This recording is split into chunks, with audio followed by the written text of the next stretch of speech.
Me pidió Nico que hablase sobre las parábolas de Lucas 15. Así que les voy a pedir, por favor, que abran sus Biblias en Lucas 15.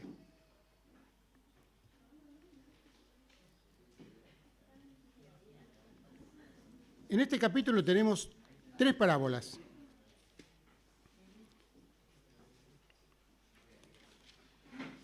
La parábola de la moneda perdida, la parábola de la oveja perdida y la parábola del hijo perdido, aunque la conocemos como la parábola del hijo pródigo. ¿Qué es una parábola, antes que nada? Una parábola es una especie de, una pequeña comparación basada en una experiencia de vida. No es una fábula al estilo de Esopo, en donde tenemos un cuervo y un zorro hablando y una moraleja al final. No. Estas son historias verosímiles, quizás no ciertas, pero posiblemente ciertas. Es decir, todos los elementos que están aquí eran claros para las personas que las escuchaban. Si bien los elementos secundarios no son muy importantes en las parábolas, porque tienen una sola enseñanza y a eso es lo que tenemos que abocarnos, yo creo que la parábola del hijo pródigo, que yo llamo por ahora, hasta dentro de un rato, la parábola del hijo perdido, creo que sí, en esa tiene algunos elementos que son importantes y son esos elementos a los que nos vamos a abocar en esta mañana. Pero una de las características importantes para comprender una parábola es ver por qué Jesús la dijo. Es decir, cuál es la ocasión. No es que Jesús se levantaba un día y dice, bueno, les voy a contar una parábola. No, siempre había alguna razón por la cual contar eso. Entonces, cuando uno se enfrenta, muchas gracias, hermano. Cuando uno se enfrenta a una parábola, tiene que preguntarse, bueno, ¿cuál fue la ocasión? ¿Por qué Jesús la dijo? Entonces, nos tenemos que remontar a los primeros versículos del capítulo 15, que dice, se acercaban a Jesús todos los publicanos y pecadores para oírlo. Y los fariseos y los escribas murmuraban diciendo, este recibe a pecadores y come con ellos. Entonces, sigue el texto, Jesús les refirió esta parábola diciendo, ¿qué hombre de vosotros? Y continúa la historia para contar la primera de las 3 parábolas, es decir, la parábola de la moneda perdida. Después continúa, de la oveja perdida. Después continúa con la parábola de la moneda perdida, pero siempre pensando en aquella ocasión. ¿Por qué las dijo? Los fariseos habían dicho, este se sienta con pecadores y come con ellos, ¿cómo puede ser? Y Jesús, ¿qué les dice en las 2 parábolas primeras? Les dice, bueno, para ellos vine a buscar a lo que estaba perdido, como la oveja, como la moneda, para ellos vine.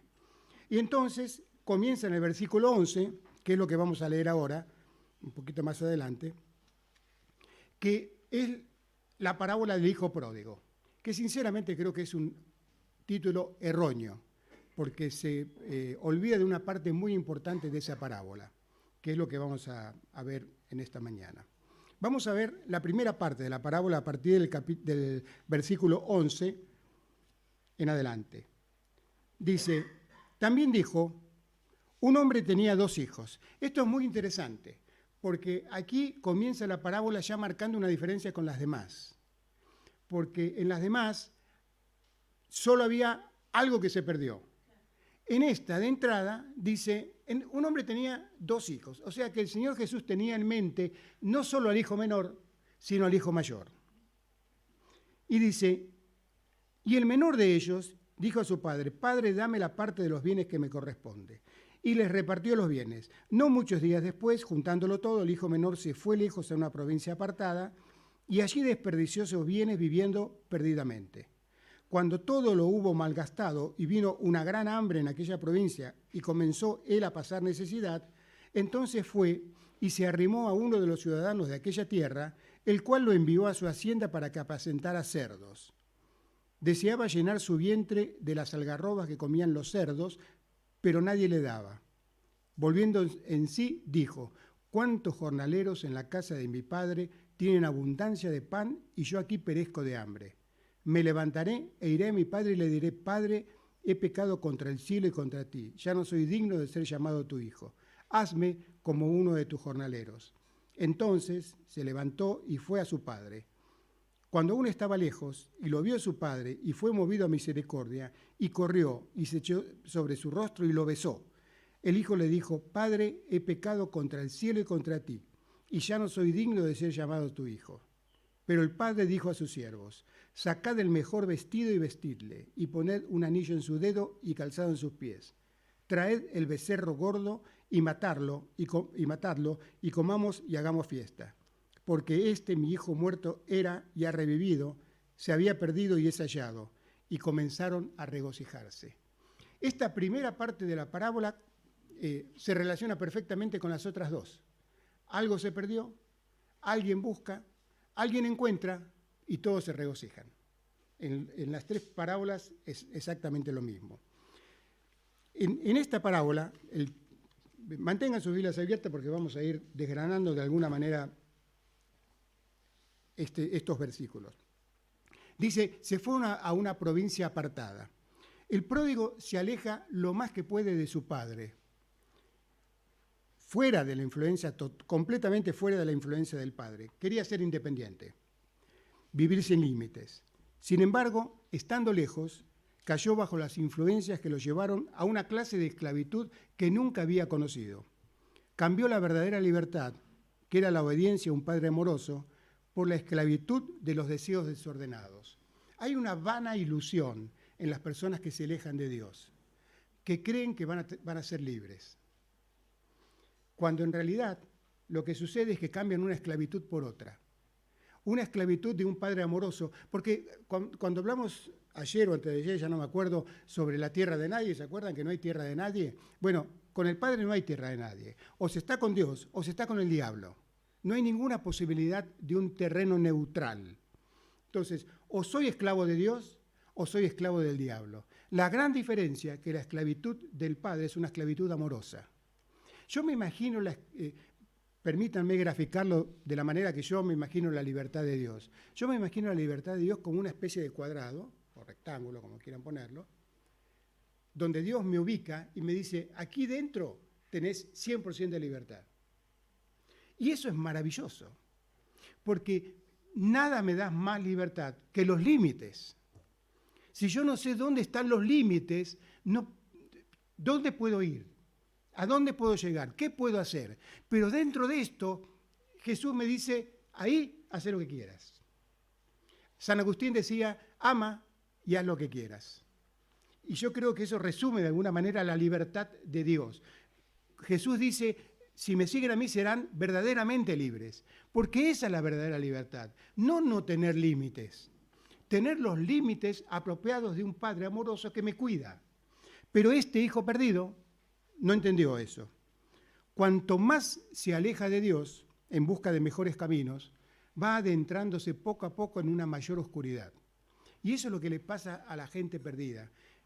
La gente que se va alejando de la luz de Dios, poco a poco se adentra en una oscuridad cada vez más oscura, por decirlo de alguna manera. Y cada vez le cuesta más trabajo reconocer aquella luz. Por eso es que es tan difícil que una persona en los últimos momentos de su vida se convierta. No que Dios no puede hacerlo, por supuesto que puede hacerlo y yo sé de hecho de los momentos que lo hizo, pero usualmente no sucede así. ¿Por qué? Porque la persona que se está muriendo ni siquiera tiene idea que está lejos de la luz. Es un hombre espiritualmente muerto. Entonces, eso es lo que le pasaba a este muchacho. Cada vez que se alejaba de la libertad y de la luz del Padre, se adentraba en un terreno de oscuridad y más lejos de aquella luz, de aquella libertad y de aquellos privilegios que tenía y que no reconoció. Y por eso dice Lucas: se fue a una provincia apartada. No se refiere tanto, me parece a mí, a una distancia geográfica, sino se fue a un lugar donde los límites del Padre no los sostuvieran, que pudiera decir: ahora soy libre, cuando en realidad se había equivocado profundamente. El hogar es el centro de mi ser. Es ahí donde yo puedo escuchar la voz de Dios que me dice: tú eres mi hijo amado, en quien tengo complacencia. Cuando me alejo de eso, esa voz cada vez se pierde más.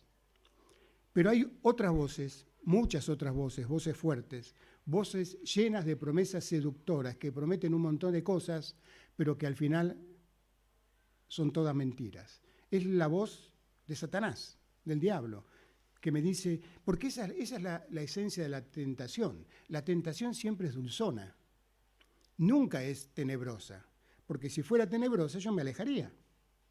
La tentación de alguna manera me seduce y me dice, es un buen lugar para ir, ahí vas a tener cosas buenas. Todo lo contrario a lo que sucede en la casa del padre. El hijo menor estaba realmente perdido y fue precisamente eso lo que lo hizo recapacitar. Cuando la conmoción de su soledad se hizo evidente, de repente comprendió que iba por un camino de muerte. En el versículo 17 dice, y volviendo en sí. Este es el primer paso hacia el arrepentimiento verdadero. Es cuando el hombre se da cuenta de su estado en el que ha caído y que está en un lejano país, muy lejano, muy lleno de pecado. Y en los versículos 18 y 19 planea qué le va a decir al Padre y comienza diciendo, yo no soy digno. Este es el preciso momento en que se arrepintió. Luego solamente llevó a cabo lo que había decidido en aquel momento cuidando a cerdos. El joven experimentó la seguridad de que su padre no lo rechazaría, aunque sabía que no era digno de que lo llamaran hijo. No expresa tristeza por lo que perdió, sino por lo que había hecho. Reconoce su pecado y reconoce que, en primer lugar, es un pecado contra Dios. ¿Se acuerdan del Salmo 51 de David? Dios, contra ti solo he pecado. David se da cuenta finalmente en aquel Salmo 51 que su pecado había afrentado a Dios mismo. Y entonces dice en el versículo 20, y levantándose vino a su padre. El arrepentimiento fue tan real y decidido como la caída. El hijo prepara una confesión total, sin excusas, porque es la única posibilidad de confesión. Cuando nosotros confesamos diciendo, sí, me equivoqué, pero en realidad no me arrepentí. Si yo me equivoco, tengo que decir, me equivoqué. Sin peros, perdoname, me equivoqué, pequé. No es que fue por esto, no importa por qué fue, pequé, esa es la realidad. Hay un libro que es extraordinario, que se escribió hace casi 100 años, que se llama Historia de una pasión argentina. No sé si alguien lo leyó. Nadie lo leyó, por supuesto. ¿Quién va a leer esos libros?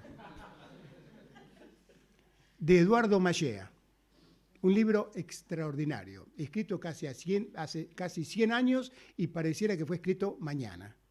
Si pueden leerlo, léanlo, porque es increíble lo que este tipo escribió.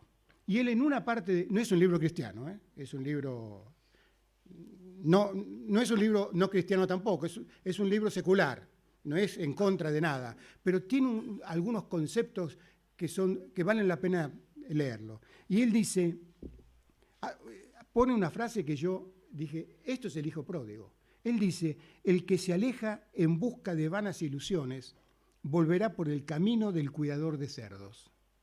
Y esto es tal cual. Esto es lo que nos pasa a nosotros cuando nos alejamos de Dios. Creemos que vamos a encontrar esa libertad y volvemos hechos unos harapos por el camino del cuidador de cerdos. Si bien la intención del hijo era que lo aceptaran como un jornalero, Lucas dice que cuando aún estaba lejos, lo vio su padre y fue movido a misericordia y corrió y se echó sobre su cuello y lo besó. La idea del griego es que lo besó efusivamente, lo besó repetidamente, lo abrazó y lo besó. Y yo siempre, acá no lo dice, pero siempre me pregunté, ¿cómo es que lo vio mientras estaba lejos? ¿Por qué lo vio mientras estaba lejos? Porque lo estaba esperando. Y eso fue lo que pasa, esto es lo que pasa exactamente con nosotros. Aun si nos alejamos de Dios, hoy cantamos una canción similar a esa idea. Aun si nos alejamos de Dios, Él siempre está a la espera, Él siempre está a la búsqueda para recibirnos otra vez con todos los honores, aunque no los merecemos. El corazón del Padre aún arde con un deseo inmenso de traer a sus hijos a la casa nuevamente. Cuando el padre lo recibe, ni siquiera le deja terminar la frase. Lo recibe con todos los privilegios de hijo, con gran celebración. El solo hecho de haber regresado era suficiente. El padre no solo lo perdona, sino corre parte del camino para encontrarse con su hijo y llevarlo a su hogar, y lo abraza, y lo besa, y lo rodea de amor y gracia sin fin. Soy el hijo pródigo cada vez que me busco el amor condicional donde no puede hallarse. Parece ser que quisiera demostrarle al mundo y a mí mismo que no necesito del amor de Dios y que puedo vivir por mí mismo, que quiero ser plenamente independiente, esa vana ilusión de la que hablábamos recién. Es la rebelión la que me coloca fuera del jardín, lejos del árbol de la vida. Es la rebelión que hace que me disperse en un país lejano. Por eso, cuando leemos el relato del hijo pródigo que vuelve, vemos el final de esa gran redención. Es el momento en que las manos extendidas del Padre cobijan y perdonan al hijo que vuelve arrepentido de lo que hizo y quiere volver junto a su Padre, aunque no sea de la misma manera, aunque reconociendo que no merece ser recibido de la misma manera. Sin embargo, el pródigo no sabe que las manos de su padre siempre estuvieron esperándolo para recibirlo con los mismos privilegios que tenía cuando era hijo. Y el Padre continúa extendiendo sus brazos hacia nosotros cada vez que nosotros nos alejamos de Él. Cuando miro al hijo pródigo, veo a un hombre que se alejó hacia una tierra extraña y lo perdió todo. Veo vacío, humillación, derrota. Se parecía mucho a su padre y ahora se parece más a un cuidador de cerdos. ¿Qué le ocurrió al hijo en aquella provincia apartada? Aparte de todas las consecuencias físicas y psíquicas, ¿cuáles fueron las consecuencias más internas de su marcha? Cuanto más se alejó de su padre, menos capaz fue de seguir escuchando la voz del padre que le decía, mi hijo amado. Y cuando menos oía esa voz, más se enredaban las manipulaciones y juegos de este mundo. Dios dice en Deuteronomio 30, el cielo y la tierra son testigos de que hoy les he dado a elegir entre la vida y la muerte, entre la bendición y la maldición. Yo les aconsejo a ustedes y a sus descendientes que elijan la vida y que amen a Dios y lo obedezcan siempre. Y Josué le dice al pueblo, ya terminando su liderazgo, ahora pues, teman a Jehová y sírvanlo con integridad y en verdad. Si mal les parece servir a Jehová, escojan hoy a quién servir, pero yo y mi casa serviremos a Jehová. Las dulces voces del mundo nos llevan a olvidar a aquel que me dice, eres mi hijo amado. Pero siempre está esperando el Padre que volvamos. Sin embargo, la parábola no termina aquí. Debió terminar aquí para seguir la línea de las otras dos parábolas, pero continuó. Lo que sigue es un desarrollo nuevo y muestra que el Padre no solo ama al hijo que se fue, sino al hijo que se quedó. No solo al menor, sino al mayor. El testigo principal de la vuelta del hijo pródigo es su hermano mayor. No muestra alegría cuando el padre lo recibió. No se acerca, no sonríe, no muestra acogida. ¿Qué ocurre en el interior de ese hombre? ¿Qué hará? ¿Se acercará y abrazará a su hermano que estaba perdido y ahora está de vuelta en la casa de su padre? La parábola quizás debió llamarse, creo yo, la parábola de los dos hijos perdidos. Porque no hay un hijo bueno y un hijo malo. Los dos son malos. El único bueno ahí es el padre. No solo se perdió el menor en busca de esa libertad que nunca halló y esa supuesta felicidad, sino también que el que se quedó en casa también estaba perdido. Aparentemente hizo todo lo que un buen hijo debe hacer, pero interiormente estaba muy lejos de su padre. Trabajaba muy duro cada día y cumplía con sus obligaciones, pero cada día era más desgraciado y menos libre. Leamos a partir del versículo 25. El hijo mayor estaba en el campo. Al regresar, cerca ya de la casa, oyó la música y las danzas y llamando a uno de los criados le preguntó qué era aquello. El criado le dijo, tu hermano ha regresado y tu padre ha hecho matar al becerro gordo por haberlo recibido bueno y sano. Entonces se enojó y no quería entrar. Salió por tanto su padre y le rogaba que entrara. Pero él respondiendo dijo al padre, tantos años hace que te sirvo, no habiéndote desobedecido jamás, y nunca me has dado ni un cabrito para gozarme con mis amigos. Pero cuando vino este hijo tuyo, que ha consumido tus bienes con rameras, has hecho matar para él el becerro gordo. Entonces le dijo, hijo, tú siempre estás conmigo y todas mis cosas son tuyas. Pero era necesario hacer fiesta y regocijarnos, porque tu hermano estaba muerto y ha revivido, se había perdido y ha sido hallado. En esta queja, la obediencia y el deber se habían convertido en una carga y el servicio en una esclavitud. El hijo menor estaba perdido en la lujuria, pero el hijo mayor estaba perdido en su piedad, en su santidad, en su obediencia al Padre. Hay muchos hijos que están perdidos a pesar de seguir en casa. Y este extravío, que se caracteriza por juicio, por condena, por ira, resentimiento, amargura y celos, es tan peligroso para el corazón humano. A menudo pensamos que en el extravío como actos que se ven y son espectaculares.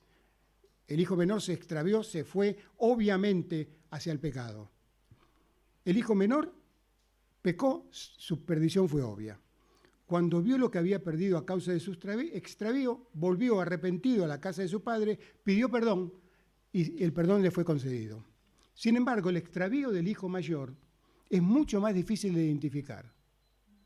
De alguna manera, cuando yo leo esta parte de la parábola, recuerdo las palabras de Jesús en Mateo 7, cuando al final, hablando de los últimos tiempos, dicen, aquellos días vendrán muchos que dirán en tu nombre hicimos esto, lo otro, milagros, curaciones, predicamos en tu nombre y dice Jesús, y yo les diré, nunca los conocí. Jesús no le estaba hablando a paganos, le estaba hablando a religiosos que cumplían con las reglas de la religión, que predicaban su nombre, que hacían milagros, que hacían todo lo que supuestamente una persona creyente debe hacer, y sin embargo Jesús dice, nunca los conocí. Y yo creo que ese es el tipo de extravío que nos muestra Lucas en esta parte de la parábola. Él era el hijo menor era el que se quedó en casa, obediente a su padre, cuidador de la ley y muy trabajador. La gente lo respetaba y lo admiraba, lo consideraban el hijo modelo. Pero cuando vio la alegría de su padre por la vuelta de su hermano, algo oscuro apareció en su corazón. De repente se parece a una persona resentida, orgullosa y egoísta que estaba escondida detrás de la legalidad. Qué fácil es parecer sin ser. Qué fácil es exteriorizar una religión, vivir la vida cristiana, entre comillas, y nunca haber tenido una relación personal con Jesucristo. Nos debemos cuidar todos exactamente de eso.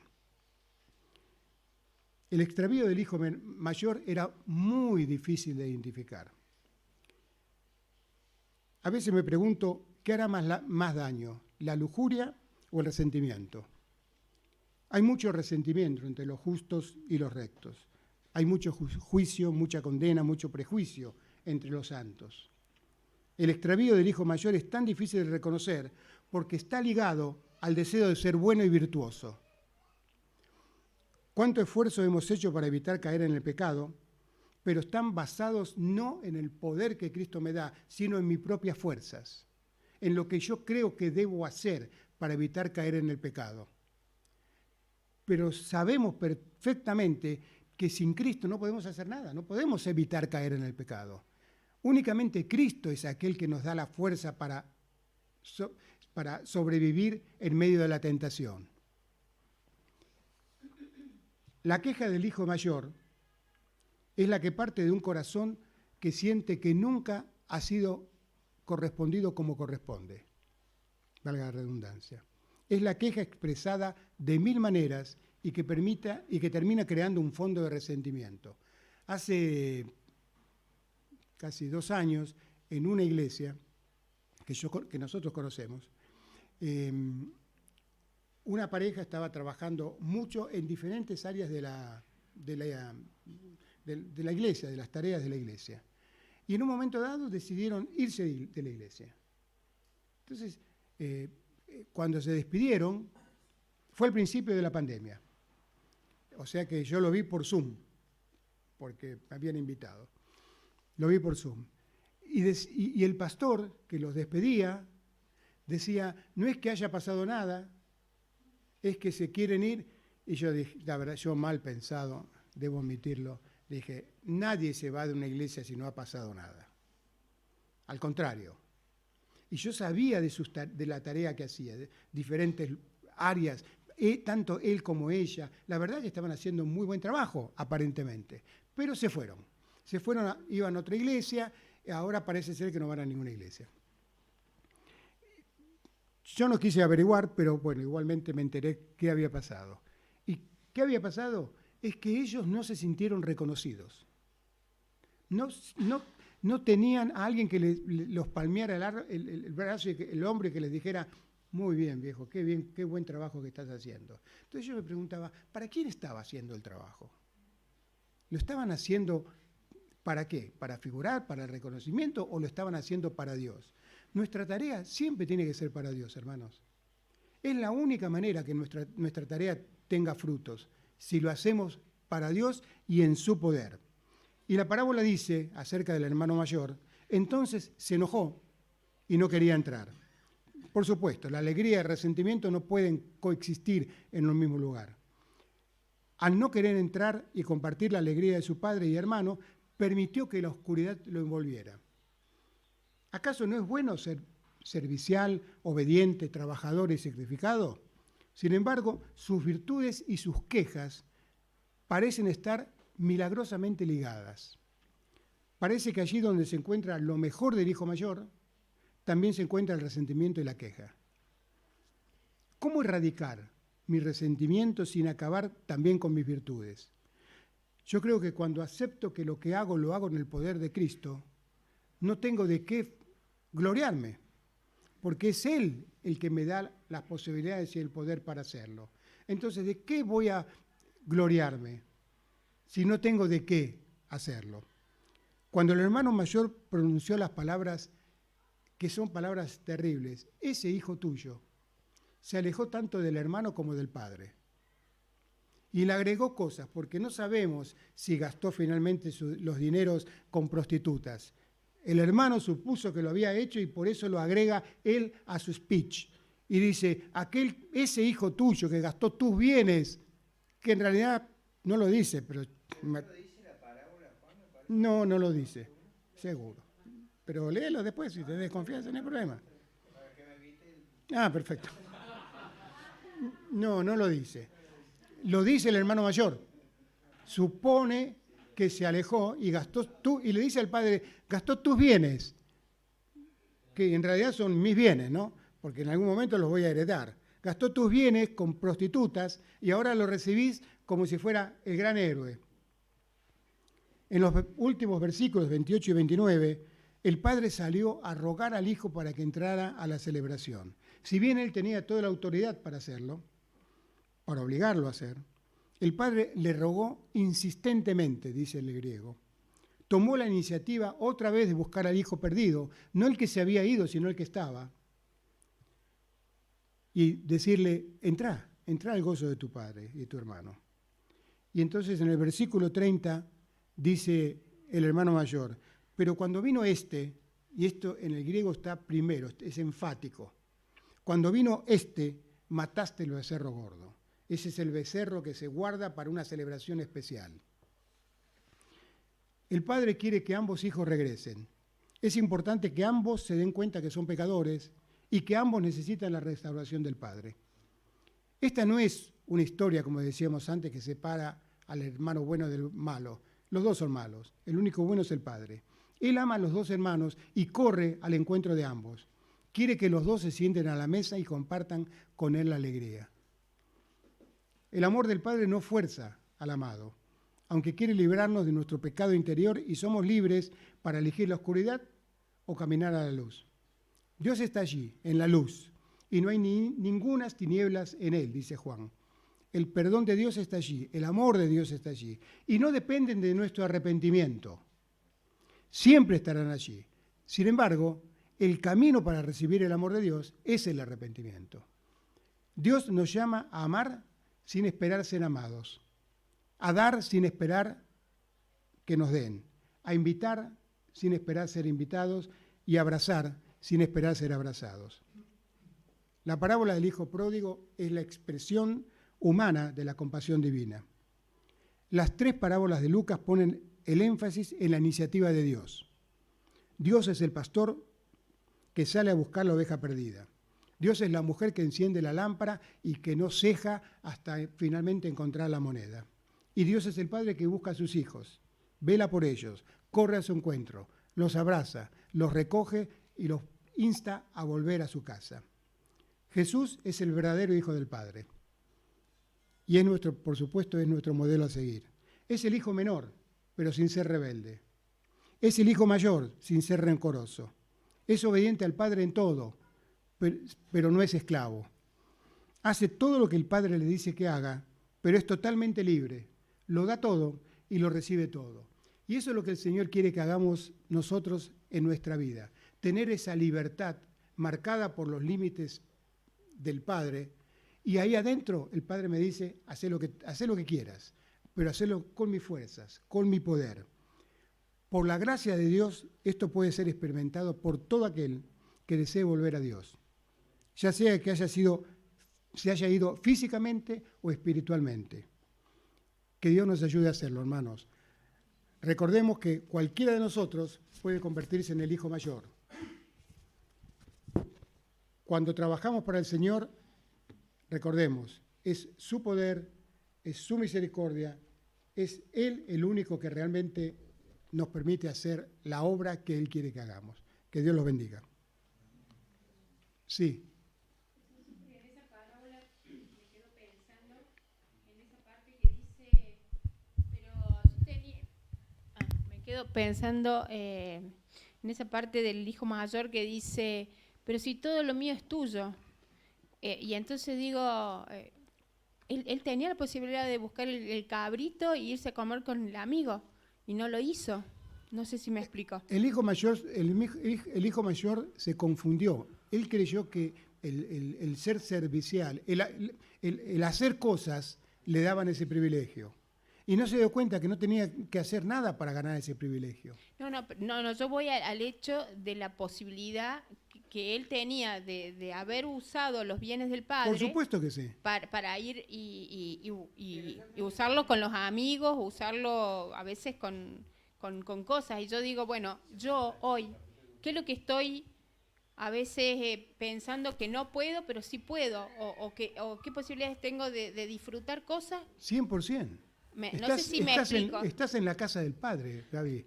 Vos tenés la posibilidad y él tenía la posibilidad de disfrutar. Yo, por ejemplo, todo. quisiera irme de vacaciones con mi familia al mar, pero no tengo los medios. ¿Y entonces? No vayas. Claro. Pero bueno, pero estamos en la casa del Padre. Sí, está bien. Pero en la casa del Padre no hay mar. Anda a las montañas y no me compliques de la predicación. No la corrompas. Claro.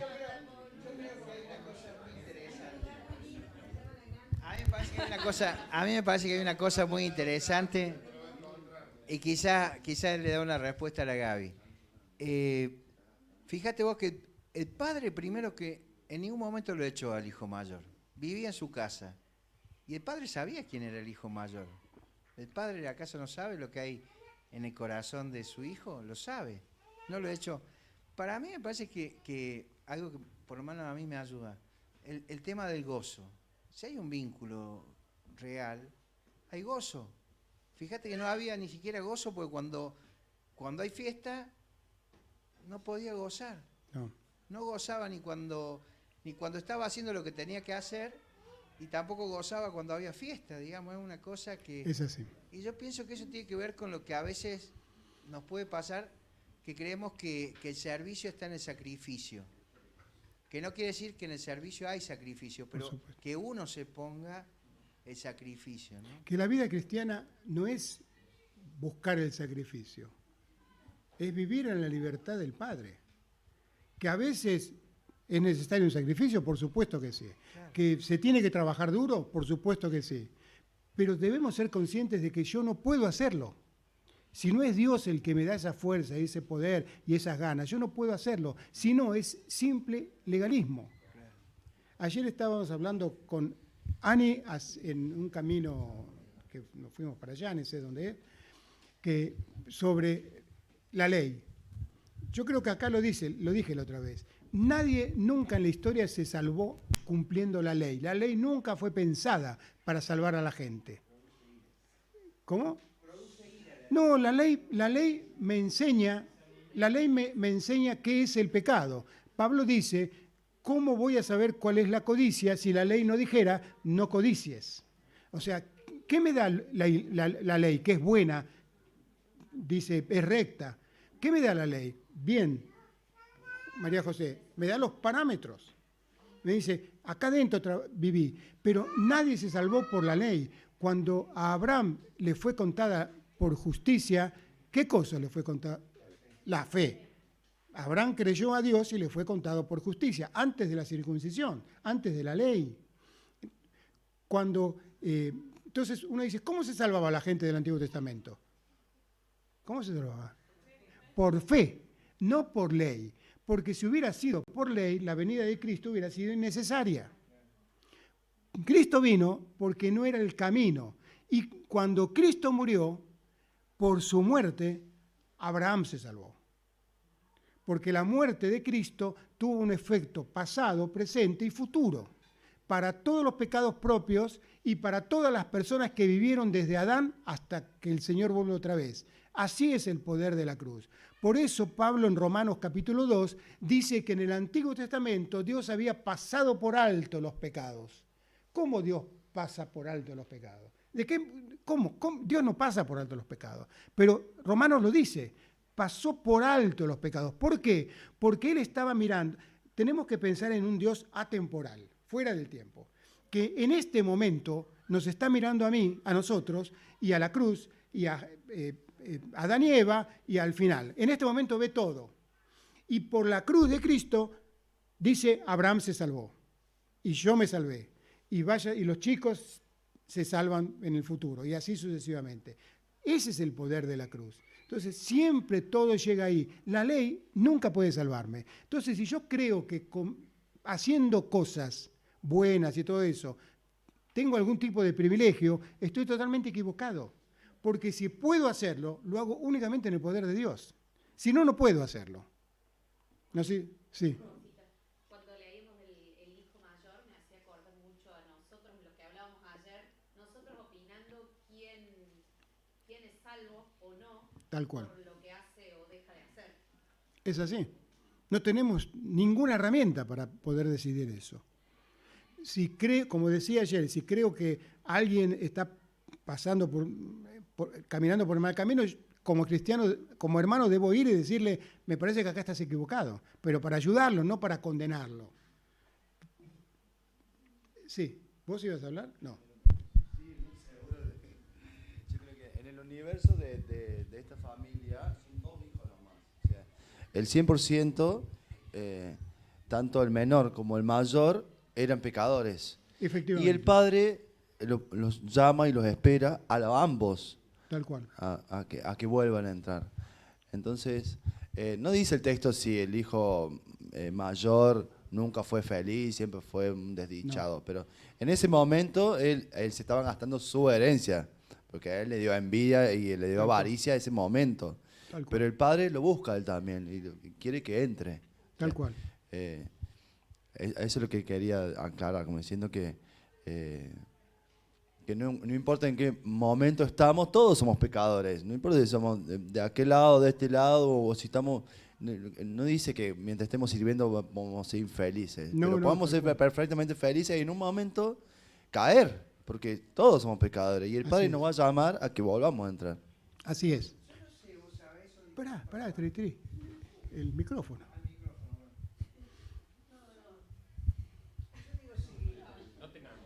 No, aprovecho que se fue la Inés y se fue la... Atrás. Sí, sí. Yo no sé si, porque yo digo, si el Señor nos va dando entendimiento de su sacrificio, a mí, por lo menos a mí me parece, lo que a mí me pasa, ese entendimiento me va dando gozo. Entonces, lo que a mí me pasa también, y quizás se dan cuenta, yo no espero aprobación ni palmada, por lo menos Está en mi muy bien. corazón. Entonces, me parece que yo, más vale que soy pecador, pero yo no me siento pecador. No sé si me explico la diferencia. No sé, no te entiendo. No es que yo no peque, pero al ver el tremendo amor y el perdón, cuando yo reconozco eso con Dios, yo no vivo en una vida de amargura, ni de querer No, está esperar reconocimiento, porque creo yo que entiendo el sacrificio que hizo Jesús. Y si yo, si no entiendo eso, me empiezo yo a querer hacer un sacrificio y parecería que hago vano el sacrificio que hizo Jesús. No sé si fui claro. Clarísimo. Lo importante es vivir el tipo de vida que Dios quiere que vivamos. No aparentar, sino ser. En la antigua Grecia a los actores de teatro se los llamaban hipócritas. Es el término griego para actor, ¿no? Hipócrita. ¿Quién es un hipócrita? Es aquel que pretende ser lo que en realidad no es. Y en la iglesia es muy fácil eso, José. Es muy fácil pretender ser lo que verdaderamente no es. Y entonces, en algún momento, eso nos falla y sale de nuestro interior lo que verdaderamente somos. Entonces, yo creo que la parábola del hijo pródigo, especialmente la parábola del hijo mayor, nos alerta exactamente de eso, del peligro de parecer, pero no ser. Debemos estar seguros de que somos en Cristo y que eso es lo que nos motiva y nos mueve como cristianos, hijos de Dios. Allá hay el micrófono.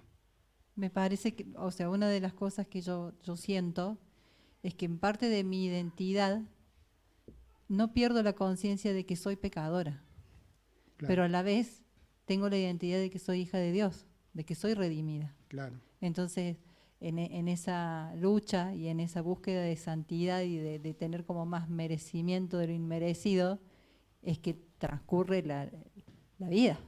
Tal cual. Porque la conciencia de ser pecador es para siempre, porque sigo echando moco.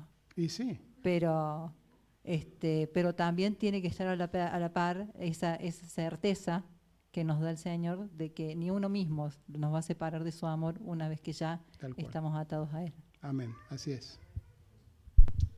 Eh, ¿Cómo? Nos da humildad. Sí, sí, por supuesto que sí. Y que puedo caer en cualquier momento. Si yo creo que ya estoy en un nivel ultra santo, estoy en el recontrahorno. Si yo me doy cuenta que siempre puedo caer,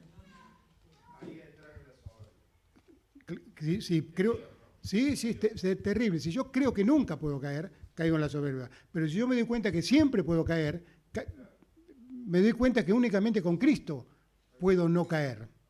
Sí, Cecilia.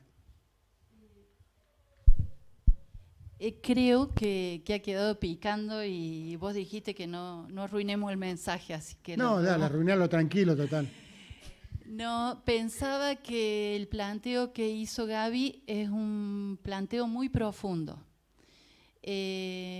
porque creo que una palabra clave sería qué es lo que piensa el hijo que queda acerca del acceso a qué bienes tenía posibilidades, ¿no? Y al ser esta parábola y al establecer estas cuestiones materiales, ¿no? La división de bienes materiales, tal vez puede a veces confundir, incluso hay hermanos que piensan que somos príncipes y tenemos acceso a todos y no podemos... bueno, y ese todo son riquezas también materiales, ¿no? Y hasta podemos hablar de ser un buen hijo de Dios, gozar de todas las prosperidades. Sí. Hay posiciones de ese tipo. Sí. Entonces, me parece importante pensar esto de a qué bienes en general, si bien acá se refiere, la parábola habla de riquezas materiales, cuáles son las riquezas en las que tenemos abundancia y en las que tenemos acceso. Porque el confundir el tipo de riqueza también puede hacernos llevar una vida triste, Claro que sí. inconformes o pensar también como que es un correlato de si no tenés acceso a esto, andas flojito de papeles, digamos. No tenés un cristianismo más perfecto, digamos. No sé si se ha entendido lo que quiero decir, no sé si da para conversarlo ahora, no importa, sino que resalto el tema que quedó planteado así en un ejemplo que nos causó gracia, que lo hemos festejado, todos queremos ir de vacaciones, yo tengo unas ganas, pero esto de cómo mira Dios las cosas y cómo las miramos nosotros, da para mucho, me parece, Sí, eso sí, de esa exploración de los bienes a los que tenemos acceso ilimitado. Hola.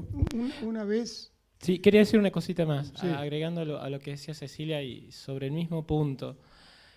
No olvidemos que ahí está el padre invitando a la fiesta, a ambos. Sí. Por lo tanto, y le dice al hijo mayor, todo lo que tengo es tuyo. Claro. Estuvo siempre a tu disposición. Y hay que decir que esas bendiciones que habla Cecilia, las espirituales, las que nos acompañan, están siempre presentes, a pesar de nuestro pecado.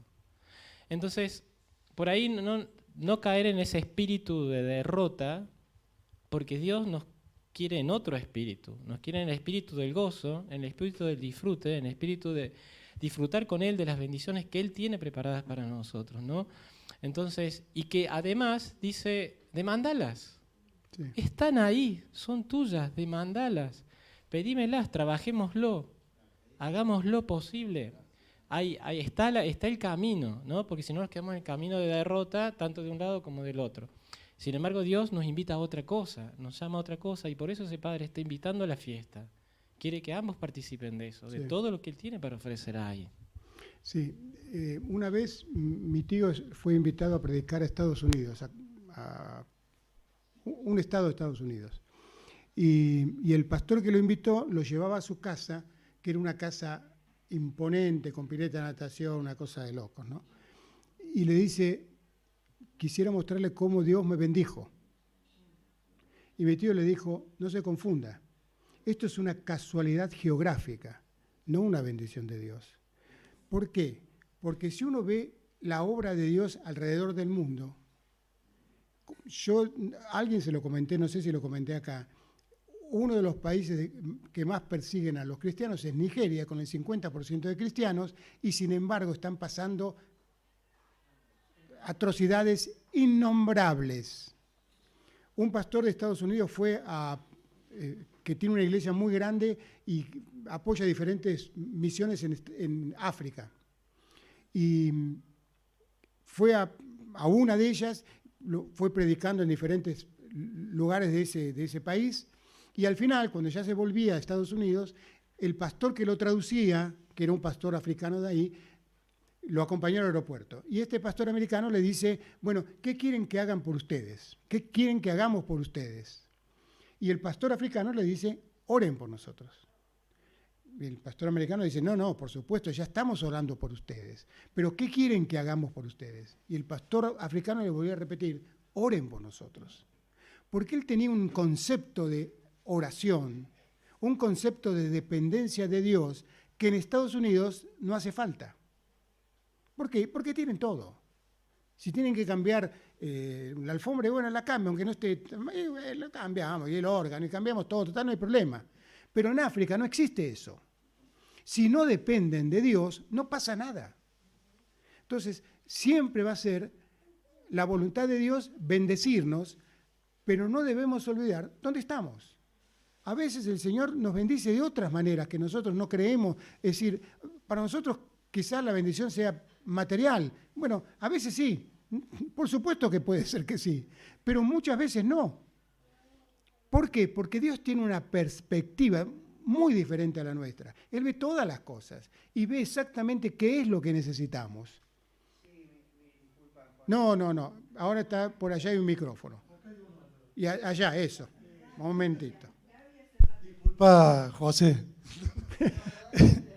No, yo un poco escuchando todo esto pensaba muchas veces, yo un tiempo estuve en la tesorería de la iglesia y reflexionábamos con otro hermano que no está acá, que llevamos adelante eso, cómo analizamos todo desde una perspectiva humana, un poco como inician estas parábolas con el planteo de los fariseos.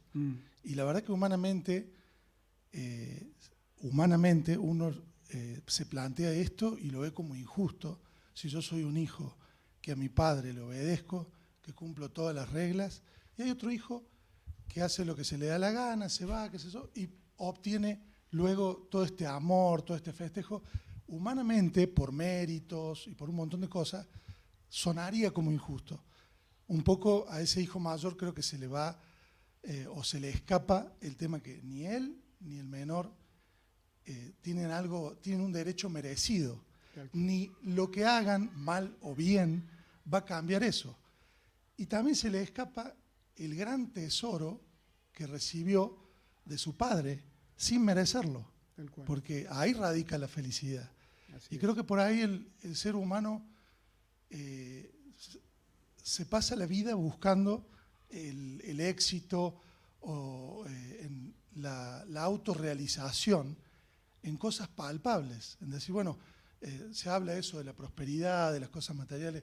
Yo por ahí los cargo a mis compañeros de trabajo y les digo, yo soy un hombre rico porque necesito poco y hago ese juego de palabras, ¿no es cierto? Pero realmente si cada uno de nosotros somos conscientes de lo que somos herederos por ser hijos de Dios, eso supera todo. Se acaban las explicaciones, las comparaciones, las especulaciones y se lleva una vida mucho más enfocada y mucho más feliz. Mucho más libre. Totalmente, libre, pero aparte libre de eso, de ser feliz, claro, ¿no? Atado a que pasa un auto con el mismo auto que tengo yo, pero de otro color. Y yo, mira qué lindo color. No lo había visto ese. Entonces, la parte humana es como que tiende a ir atándonos. Y aparte no es lo material solamente. También nos confundimos que podemos pasar 50 años de santidad dentro de una iglesia siendo los mejores siervos del mundo y humanamente yo pensaría, bueno, pero mira, este tipo ha tenido una vida desastrosa y decidió cambiar su vida, encontró a Dios, se dio cuenta que estaba equivocado, no percibimos que esa persona es tan oveja como yo. Tal cual. Creemos que somos una super oveja, digamos. Claro. Y somos todos ovejas. Así es. Así bueno, pensaba eso. No, muy bien, muchas gracias. Mientras lo escuchaba José. No, está bien. Bien, José.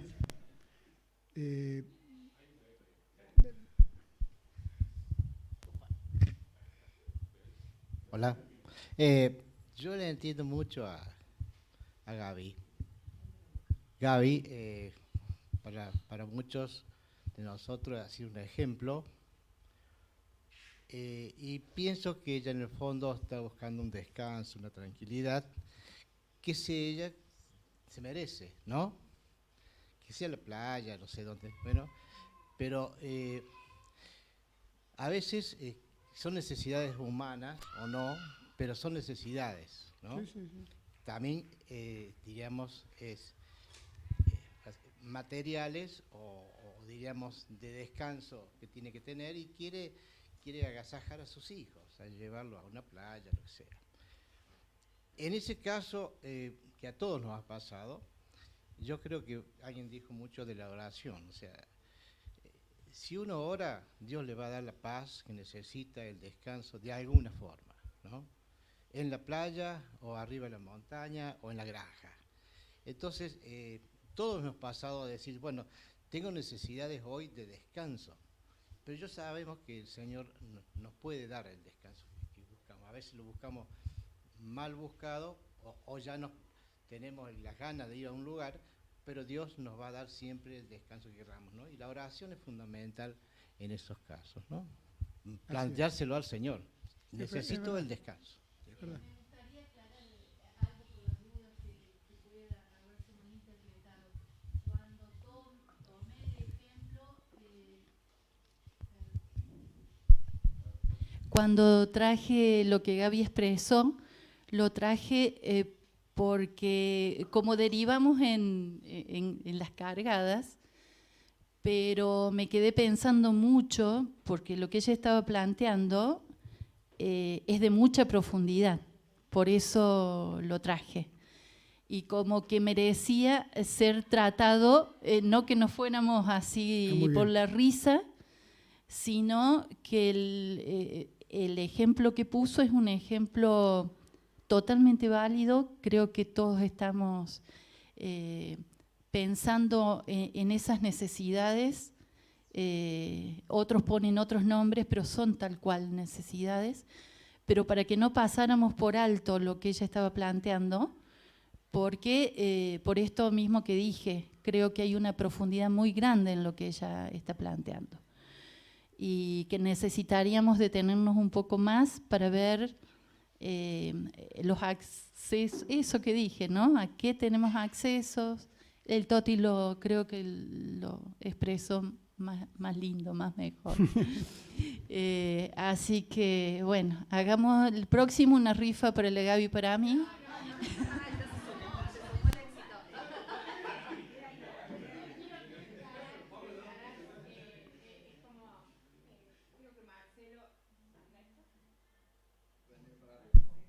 Creo que Marcelo también dio en la tecla.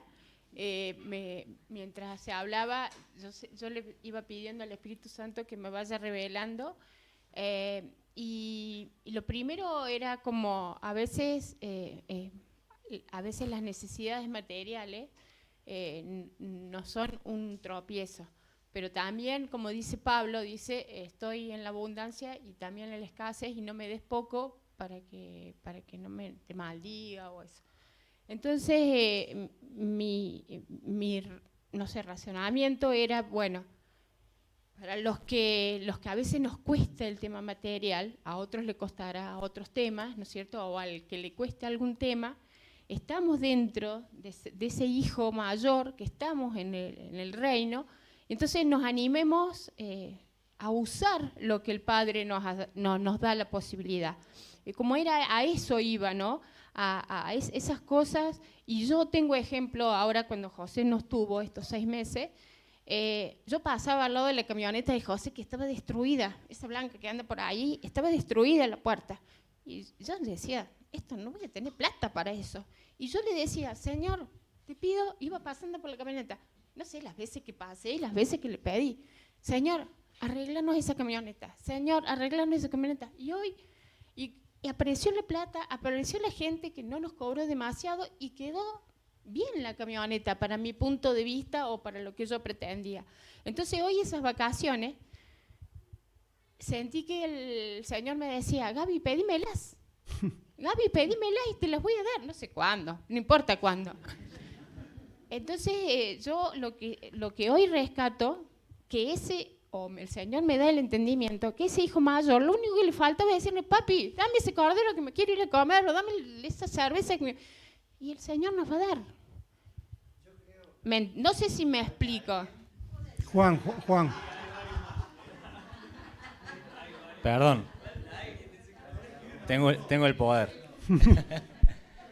Hola. No, quería compartir, me inspira mucho porque creo que hay una palabra que es clave y entiendo lo que plantean ellos, y es disfrutar.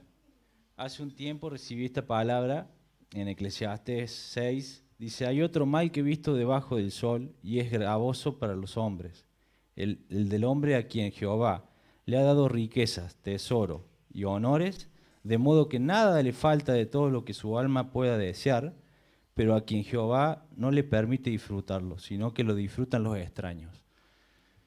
Es un mal muy común que nos sucede y que es no tener la capacidad de disfrutarlo con lo que Dios nos ha bendecido.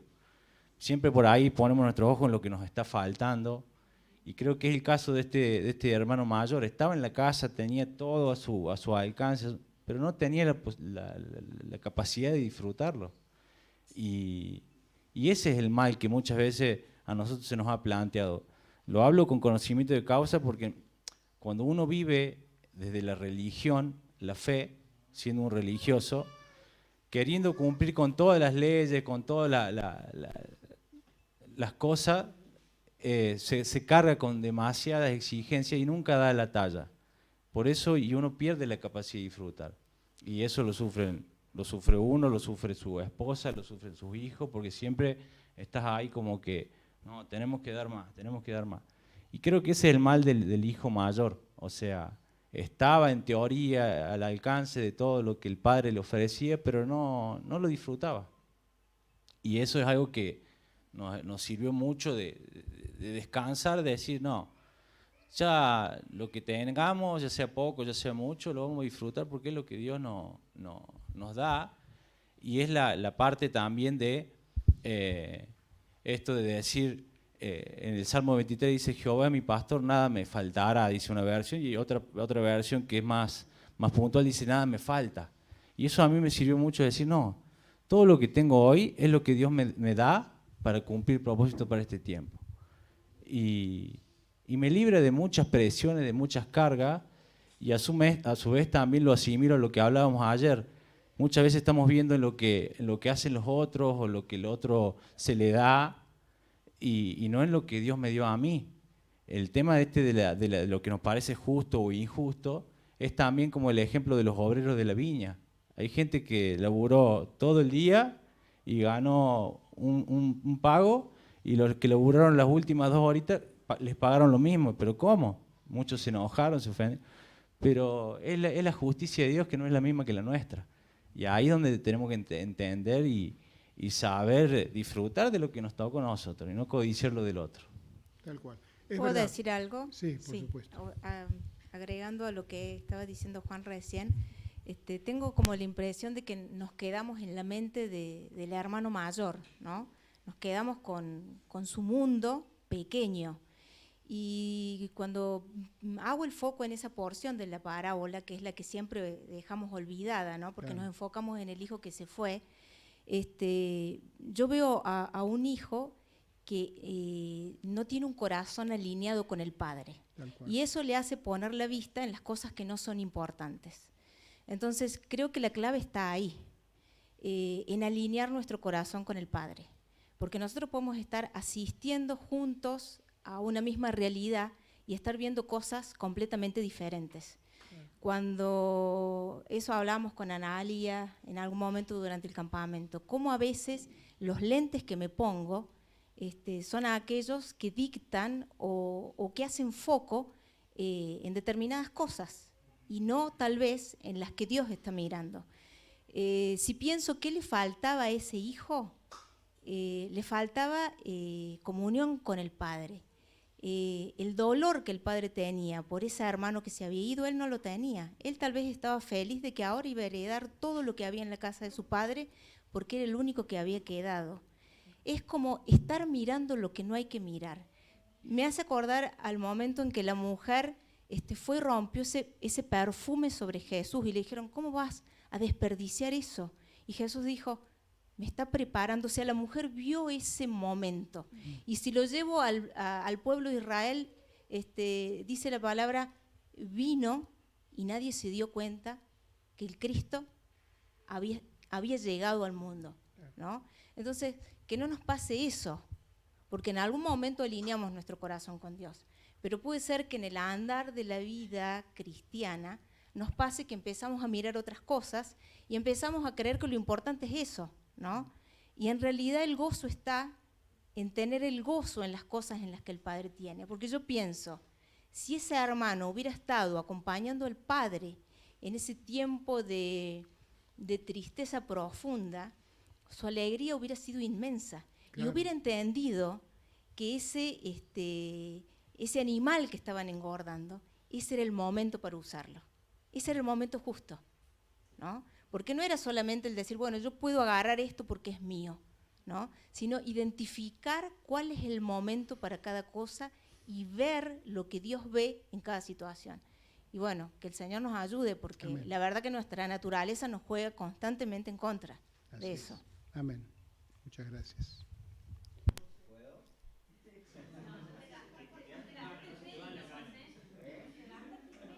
Claro. Ustedes dicen, y ustedes se la pierden. Soy muy humilde, Ricky. Yo creo que la Ceci, para lo que somos nosotros en el mundo, dio una tecla profundísima. A mí me pasó una vez en el colectivo en Estados Unidos, en el tren, no me acuerdo. Yo hablaba de Dios y le habló un muchacho. Me dijo que creía en Dios. Yo estaba recansado y tenía $20 en el bolsillo. Y cuando se bajó, aparentemente no tenía dónde ir. Y le digo, ¿qué vas a hacer? No sé, dígame usted, me dijo. Y yo le había estado hablando de Dios, ¿no? Y yo tenía los $20. Y yo me fui con los $20 y no se los di. Nosotros estamos hablando desde un punto de vista, quizás no nos damos cuenta, sí, de una sociedad saciada económicamente. Vos citaste Estados Unidos. Y a veces ese pastor que también dijiste de África, claro, nosotros es sencillo, y también lo aprendí en el viaje, analizar sobre cosas cuando uno tiene la panza llena. Y fíjense que la iglesia primitiva, lo material parecía que era algo espiritual, porque se dispusieron a compartir todas sus cosas en bien de que no haya necesidades en la comunidad. O sea que lo material no era solo lo material, era la expresión de algo espiritual, me parece.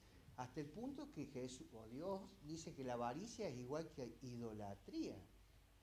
Entonces, por lo menos a mí, no sé si duró poco. La avaricia sigue siendo idolatría. No lo sé, pero yo digo, a mí me interpela hoy, a mí, a José, cuando yo no le di los $20 y le hablé de Dios y el tipo se fue con... A mí me parece que lo que plantea la Ceci, y quizás por su función y lo que ella vive en la sociedad, es interesante también, y no lo vamos a resolver ahora, porque yo digo, también si hemos hablado en estos días que somos administradores, nos tenemos que cuestionar cómo administramos lo que tenemos, porque yo también he visto en un país como Estados Unidos decir, yo esto lo tiro porque esto es mío. Y vos, Tinto, también vos dijiste recién, es importante orar. Claro que es importante orar, pero también te escuché decir ayer cuán importante es abrazar. O sea que si nosotros estamos comprometidos, y Gaby, quizá yo no estoy diciendo nada más que eso, y no quiero que me paguen ningún viaje al mar. Pero les digo una cosa, pero yo me sentí interpelado por Jesús cuando no le di esos $20. Y para mí era una cuestión espiritual, no era una cuestión de $20. Está bien, por eso digo, yo no, ahí lo dejo, ahora sí me callo. Pero lo que planteó la Ceci yo creo que es muy interesante. No, yo a lo que yo iba es justamente a veces que estamos dentro de ese cuadrado y no sabemos que, yo solamente diciéndole, Señor, te pido esto, pum, y debe decir, ay, yo no lo tengo, no lo tengo. No, hay que decirle, Padre, dame esto, o quiero lo otro, o comprame el chocolate, como venían mis nietos, y abuela, quiero una coca. Y yo wow, si tengo la plata, le voy a dar, porque qué gozo tengo. Yo el mayor gozo es verlo feliz. Y creo que Dios nos... Entonces a eso voy, a ese punto voy. Estamos dentro del cuadrado y tenemos toda esa libertad de decirle, Señor, o dame esto. A veces no es algo físico. Yo, por ejemplo, pido mucho por sabiduría. O le pido le decía a Juan, estoy pidiendo para conocer las profundidades de Jesús. Entonces a eso voy. A que nos animemos, que estamos dentro del cuadrado, y animémonos a pedir cosas al Padre que Él nos va a dar con gusto. No sé si me explico. A ver, yo creo que por ahí nos vamos de tema, ¿no? Porque en realidad lo material es casi una excusa en la parábola. El Padre lo que festeja es que el Hijo estaba muerto y ahora vive. Tal cual. El Padre festeja que esa necesidad material lo llevó a que su corazón genuinamente se arrepienta. Entonces, lo que se festeja es esa actitud de profunda sinceridad del Hijo, ratificada en esa falta de excusas en el arrepentimiento, y dice, quiero volver. Claro. Entonces le dice al hermano, ¿y por qué no festejas si tu hermano estaba muerto y ahora vive? Claro. Y lo que el otro, no creo que tampoco haya sido una cuestión de materialidad, que el otro dice, ahora yo hice todo bien. Entonces la pregunta es, ojo, que es lo que vos dijiste, Juan, ojo, que si estamos creyendo que hacemos las cosas bien, ¿para quién la hacemos? Claro. Porque nos vamos a perder la fiesta. Sí, tal cual. ¿Para quién trabajamos? Yo hice todo bien, yo vengo todos los domingos, yo oro, yo voy a... ¿Genuinamente lo hacemos? Es lo que dice la parábola, ¿es tu compromiso genuino? ¿O estás muerto, creyendo que estás vivo? Ese es el peligro. ¿Estamos vivos? ¿Estamos genuinamente arrepentidos siguiendo a Cristo? ¿O seguimos preocupándonos por algo que nos aleja? La actitud del mayor lo aleja, no solo de la fiesta. Y el padre lo que ve es, dice, tu hermano estaba muerto y hoy vive. Me parece que no tiene que ver con búsquedas materiales de ningún tipo. Cambia el foco. Tal cual, es así.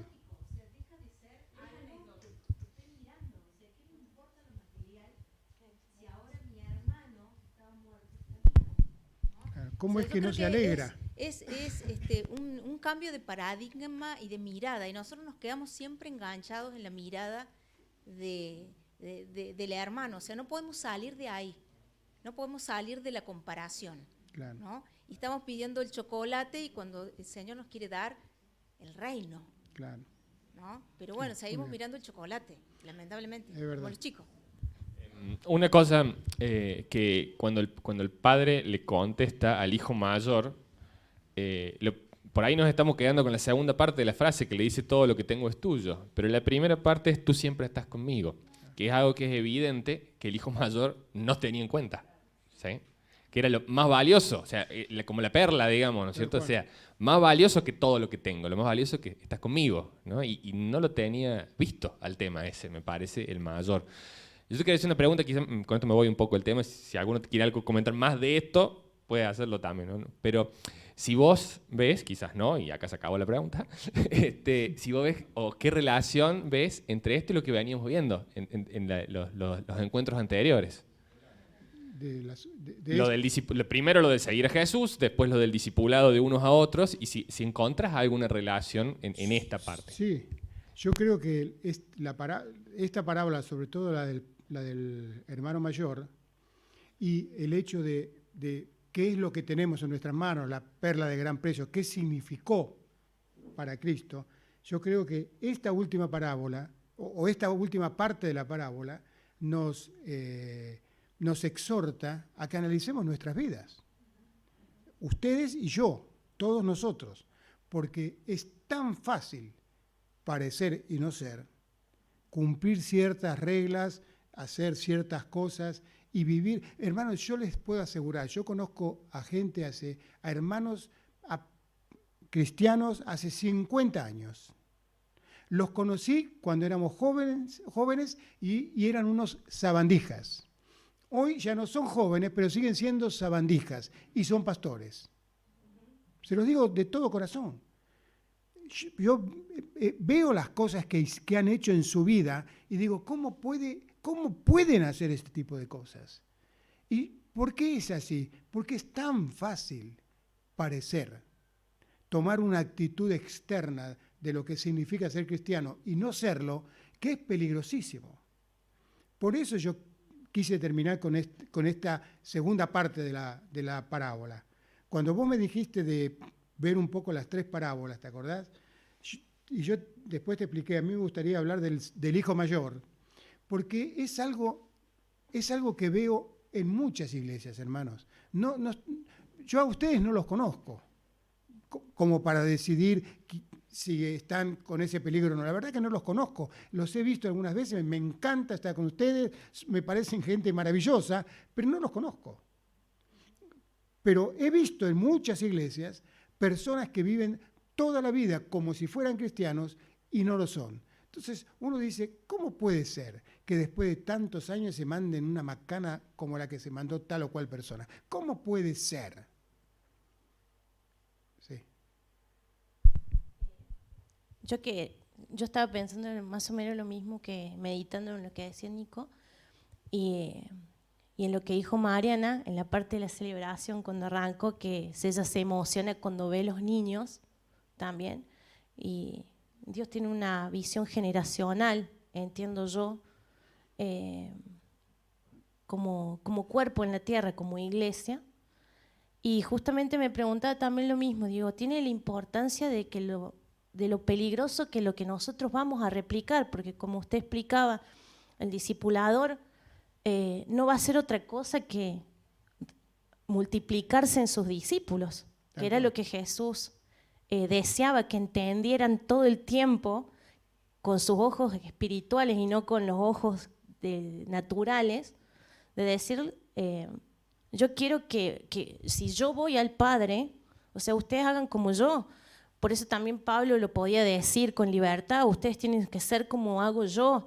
Y un poco lo que decía Ricky y lo que usted decía de la hipocresía, cuán peligroso es que nosotros sigamos replicando generacionalmente como iglesia ese tipo de comportamiento, que besarnos en público, pero quizás irme a lo privado y hacer mis cosas, acallando la voz del Espíritu Santo y cauterizando mi conciencia también, como dice la palabra, acostumbrándome a vivir de esa forma. Es peligrosísimo eso. Peligroso, no solamente para una congregación, sino para toda la iglesia, porque nosotros tenemos esa posibilidad hoy de darnos cuenta, de abrir los ojos y de decir, yo no quiero ser eso. Claro.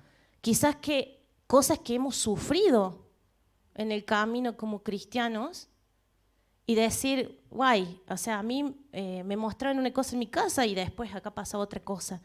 Y tener ese temor delante de nuestros hijos, de decir, yo no quiero que pase eso, no solamente como familia, como pequeño grupo, como congregación, sino también decir, yo realmente no quiero ser parte de esa iglesia. Claro.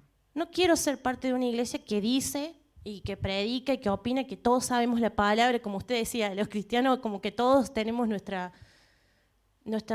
verdad. Y hay una sola verdad. Tal cual. Y bueno, la verdad que el camino del discipulado es algo bueno, es algo duro, porque a veces es triste, no es fácil, pero es necesario. Así es. Porque si nosotros queremos vivir cosas diferentes, no nos queda otra que morir a lo que muchas veces nos llama más la atención. Eso es muy peligroso, vivir algo en la iglesia y vivir otra cosa en la casa. Pero yo creo que hay algo más peligroso, que es transmitir una forma de vida exterior sin un cambio interior.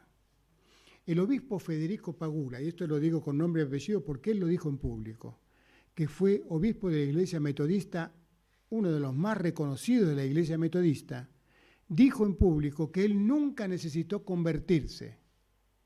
¿Por qué? Porque toda su vida fue cristiano, desde chico. Nunca entendió la palabra de Dios, porque sin arrepentimiento no hay ninguna posibilidad de redención. Pero este hombre públicamente dijo, yo nunca necesité convertirme. Entonces, yo creo que ese es un mayor peligro, porque es muy fácil transmitir una forma y no un cambio de vida. Nuestros hijos tienen que convertirse, porque son tan perdidos y pecadores como fuimos nosotros antes de la conversión. Y si vienen a la iglesia y copian una forma, es bueno, por supuesto que es muy bueno la forma cristiana, todo eso, pero eso no es suficiente. Se puede ir al infierno eternamente con una buena forma exterior. Yo una vez tuve un encuentro en Villa General Belgrano, en General Belgrano, en provincia de Buenos Aires, de una denominación, ni me acuerdo cuál era la denominación, hace 1000 años. Y yo, al final, en el fogón del sábado, me pidieron que dé mi testimonio. Y yo doy mi testimonio siempre de la misma manera. Pregunto, ¿quiénes aquí nacieron en hogares cristianos? Entonces, muchos chicos levantaron la mano, grandes también, y les digo, bueno, a ustedes va mi testimonio. Y les conté lo que me pasó a mí. Que yo viví hipócritamente una vida teóricamente cristiana hasta que me di cuenta que no tenía nada en mí. Y les expliqué cómo fue mi testimonio. Era mi historia, mi testimonio. O sea, nadie se podía ofender, ¿no es cierto? Casi me matan. Le dije, bueno, 11 de la noche terminé y le dije, ¿alguien tiene una pregunta? La primera pregunta es, ¿quién es usted para venir a juzgarnos? No, por poco. Y entonces yo le dije, no, si no los conozco, ¿cómo puedo juzgarlo? 1:30 de la mañana, dije, bueno, basta de preguntas. Y nos fuimos a dormir. A la mañana siguiente, los padres vinieron a agradecerme. Dice, estuvimos con nuestros hijos hasta las 3 de la mañana, hasta las 4 de la mañana, y se convirtieron unos, se convirtieron los otros. ¿Por qué? Porque se dieron cuenta que habían repetido lo que yo repetí. Yo no les prediqué a Cristo, les conté mi historia. Y les dije, tengan cuidado. Entonces, para nuestros hijos para nosotros es mucho más fácil transmitir una forma a nuestros hijos, que canten coritos, que estén contentos, que el corito del corazón que lo hagan así, es decir, todo ese tipo de cosas que son maravillosas. No quiero decir que no sean, son maravillosas, me encantan, pero no es la base. Es imprescindible que se conviertan. Mire, la base está. Yo les voy a decir algo que estaba pensando hoy recién. No se los iba a decir porque se iban a vanagloriar, pero se los voy a decir. Yo estaba viendo a los músicos, que vi durante todos estos días y vi en los otros encuentros. Yo he visitado muchas iglesias, muchísimas iglesias en todo el país. Y uno de los elementos que más me han impactado es la carne que hay entre los músicos. Carne espiritual, que no hay espíritu, hay carnalidad. Que vos lo ves arriba con una apariencia de piedad, pero te das cuenta que es fingido. Es un show. Lo he visto a lo largo y a lo ancho del país, pero no lo he visto aquí. Aquí los chicos cantan con una alegría, con una transparencia. La verdad que da gusto escucharlos. Y es contagioso. Les digo, sinceramente, es un privilegio lo que ustedes tienen. Sinceramente se los digo. Porque, por lo general, no se da. Se divierten, se nota que se divierten. Los músicos se divierten, sí, se ríen, cantan canciones, la pasan fenómeno y nos hacen pasar fenómenos a nosotros también. Y yo creo que eso es lo que hay que transmitir. Una vida diferente, una vida alegre. ¿Por qué? Porque estamos en el Señor. ¿Qué mejor que estar en el reino? Y disfrutarlo, y bailar, y moverte como te movés vos, bárbaro. Ojalá yo supiera moverme así, soy un tronco. Mi esposa nunca me dejó bailar porque soy un desastre. No, ni trataba, soy un troncazo. Porque soy un evangélico de la antigua fecha que no se bailaba. En la iglesia no se bailaba bajo ningún concepto. ¿Por qué? Porque no se baila, esa es la forma, eso no se puede hacer. Bueno, es muy importante que nos olvidemos de las formas y que nos aboquemos a lo que hay en el corazón, en el interior de nuestros hijos, que se conviertan al Señor, que sepan que son pecadores, que por ellos también murió Cristo, y que no se conviertan en el hermano mayor, que tenía todas las formas, que cumplía con todas las normas, que obedecía al Padre en todo, que era servicial, pero que no estaba cerca del Padre, que nunca entendió dónde estaba el corazón del Padre. Así que creo que con esto... ¿Está bien? Gracias, Juan. Muchísimas gracias.